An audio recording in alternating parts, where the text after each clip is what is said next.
ये जो मिजाज है ना, ज़्यादा बोलने की आदत, और ज़्यादा बोलने की आदत तब आती है जब इंसान को इस बात का एहसास नहीं होता कि बोलना भी एक अमल है।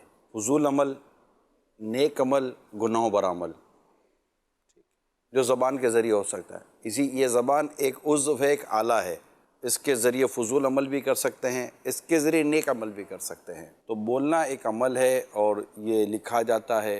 किरामन कातिबीन, हमारे साथ दो फरिश्ते हैं, जो हम कहते हैं वो लिखते हैं, जो हम करते हैं वो लिखते हैं। होना ये चाहिए कि अल्लाह ताला आपको मुझे तौफीक दे।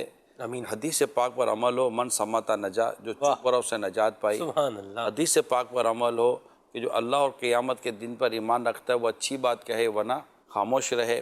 दूसरा ये कि माहौल देखा जाए कि माहौल कैसा है। अगर नेक, अच्छे और बाकायदा समझदार और अक्लमंद लोग बैठे हुए तो उनको बोलने दें, हम सुने कि यार ये क्या बोल रहे होते हैं।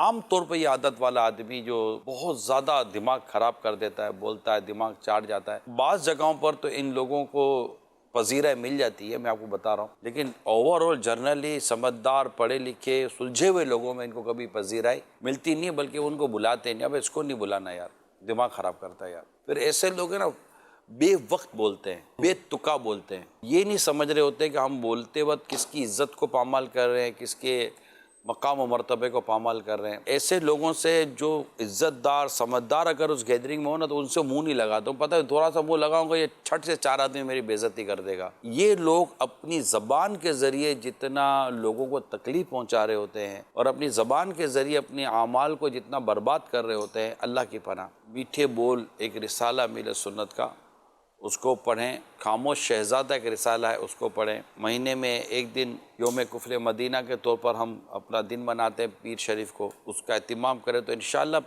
इनको अंदाज़ा हो जाएगा कि बोलना एक अमल है और मैं अपनी ज़बान के ज़रिए नेकी कमाऊँ, ना कि मैं लोगों को तकलीफ़ें पहुँचाऊँ।